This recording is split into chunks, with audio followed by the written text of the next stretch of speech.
Hello, everyone.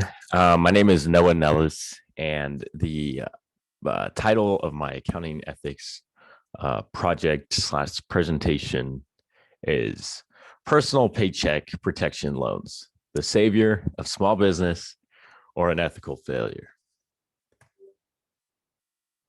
So a lot of you might be wondering, what was the Paycheck Protection Program? Maybe you've heard it in the news before. Maybe you've heard people talking about it, but you don't have a firm grasp on what this program was.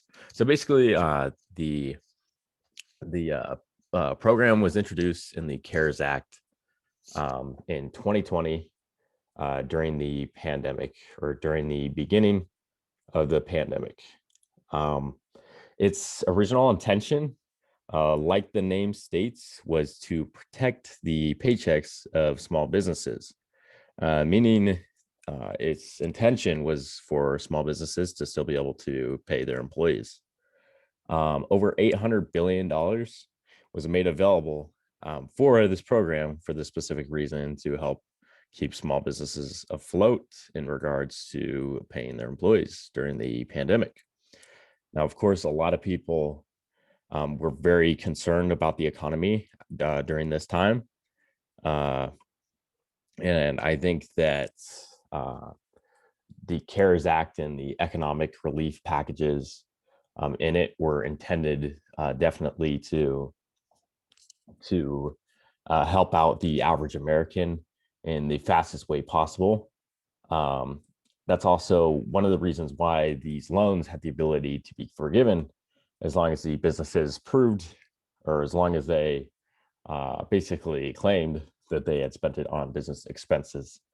So essentially, these PPP loans were grants by the government because most of them did not have to be paid back. So on the surface, the Paycheck Protection Program does not seem to be an ethical issue. I mean, it's a huge global pandemic, never seen, the public's never seen anything like it for 100 years. Of course, you're going to want to keep your local mom and pop cafe, bookstore, etc. open. And you want those employees of those small businesses to be able to still be paid during this time. However, the ethical issues relating to this program do not really relate to the idea of the program in itself, but more so the actual implementation of the program, especially relating to lack of controls, specifically relating to lack of verification for the applicants of this program. So basically, what the governmental method was for this program is informally known as the chase and pay method, where accountability for fraud and illegitimate applications for loans is handled after the money is dispersed. Now, if there was just a few instances of fraud, maybe they would be able to pull this off. However, as we continue, we're going to see the issues regarding this lack of controls for verification led to a lot more fraud than one might expect at first glance.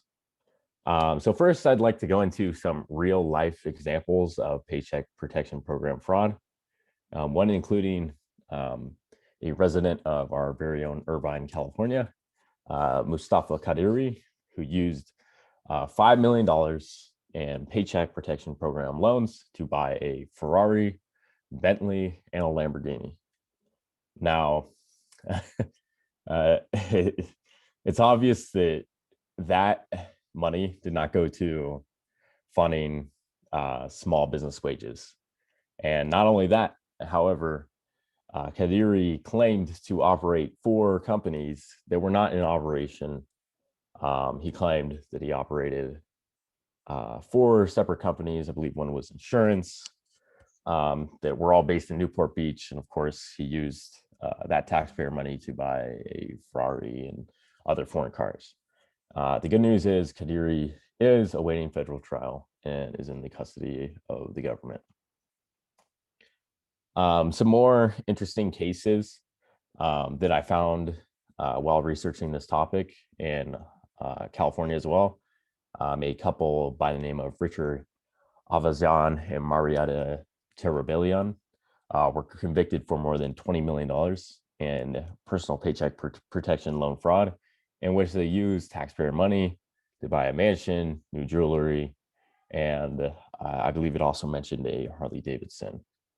Now, when this fraud was uncovered, the couple basically cut off their ankle bracelet and fled to Europe, abandoning their kids before the trial began. Fortunately, they have been caught and convicted for their crimes. And these are only a very small sample of the amount of fraud cases that you will see if you research this topic. There's literally hundreds of different articles about different people out there. Now, you might be thinking, okay, you have one or two, or you have 100, 200 cases on fraud related to these loans, but it was $800 billion that went out to the public. Unfortunately, the fraud is a lot more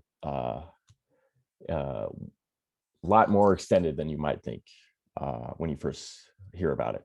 So essentially, these two fraud cases and the other hundreds are just the tip of the iceberg when it relates to fraud concerning this Paycheck Protection Program loans. Experts now estimate the total fraud, according to NBC News, to be worth $80 billion. That's right. So billion with a B is an incomprehensible amount to most Americans, with the exception of if you're Elon Musk or Bezos or something like that. But it's just like, that's an insane amount. And it was 10% of the total PPP loan funds. And obviously that's a huge amount, and only 178 people have been prosecuted for this fraud so far. According to experts, the vast majority of the fraud related to this program, so of the 80 billion fraud related to this program, will never be caught. And that's for various reasons, but they just, the more time goes, the more people have gotten this money, the more time they have to, cover it up or escape or, whatever it is. And so it's an infinitely small fraction. Whoever they've caught is very small compared to the total number of fraud related to this program.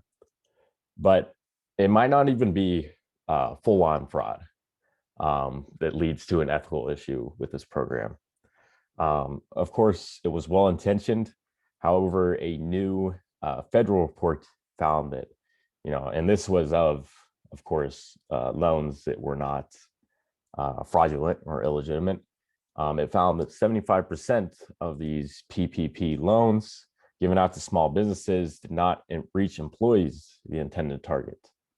The report also found that money disproportionately went to wealthier households and ultimately benefited the upper class instead of benefiting small business employees. With that being said, the federal report did find that the Paycheck Protection Program loans saved an estimated 3 million jobs. And so I think that it definitely brings up a bit of an ethical dilemma here when you hear that 3 million jobs, because I think there's different viewpoints to look at this issue.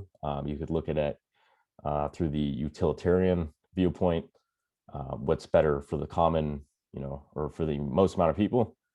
And 3 million jobs, that's a lot of people. That's a big impact on the economy. However, are we willing to sacrifice $80 billion lost in taxpayer money because of this program?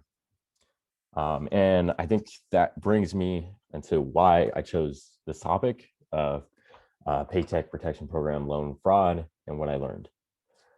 Personally, I like to look at the news. I like to keep up to date on new topics, just relating to pretty much everything. But I saw a lot of these news articles that were a bit sensationalized, like the ones I presented, earlier in this presentation, exposing these fraudsters basically using this program.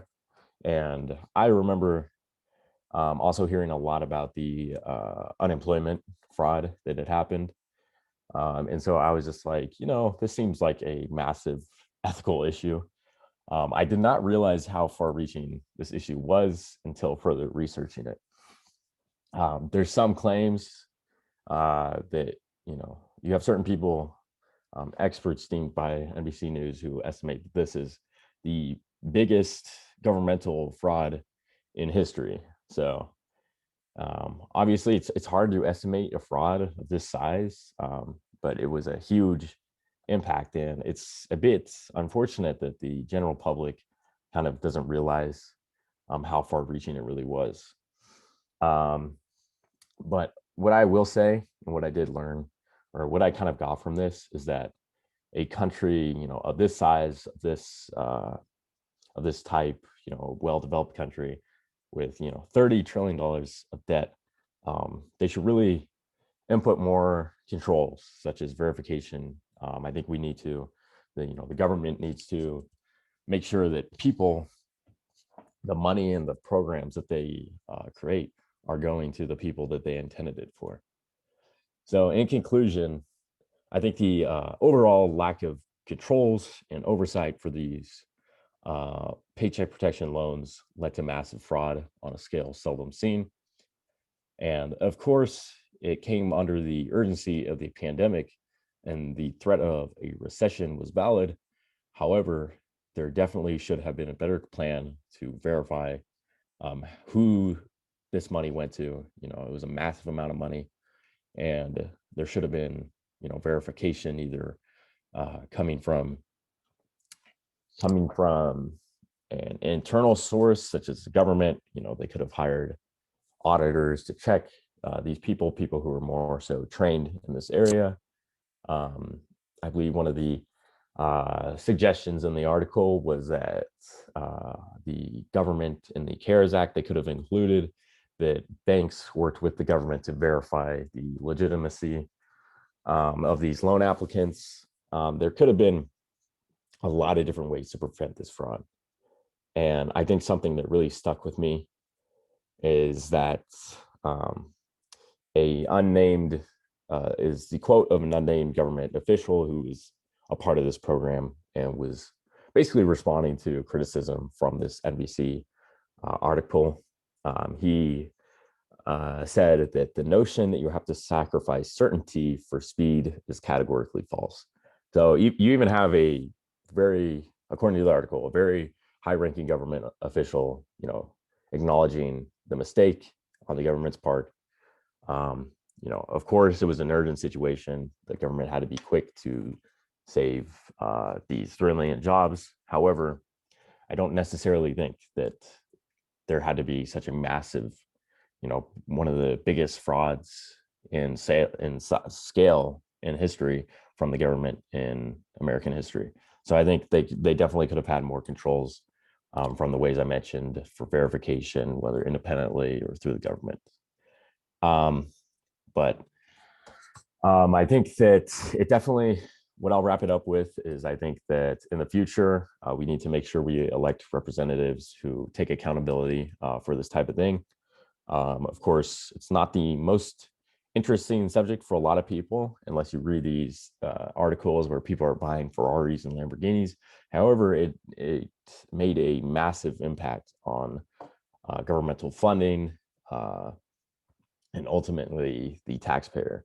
And so I think that the only thing we can do is elect people who have a plan for extreme emergencies like the COVID-19 pandemic, and who are going to make sure that that money goes to who it's intended for, not the upper class or people just lying on these loan applications and making away with millions of dollars and ultimately billions. Yeah, and that wraps it up. I have my sources. Oh, where are my sources? I'm so sorry. Give me 1 second. All right, here are the articles that I used for this presentation. I hope everyone has a good rest of your day, and I hope that I was able to educate and inform everyone on this topic and what we can do, hopefully, in the future about it. All right, have a good one, guys.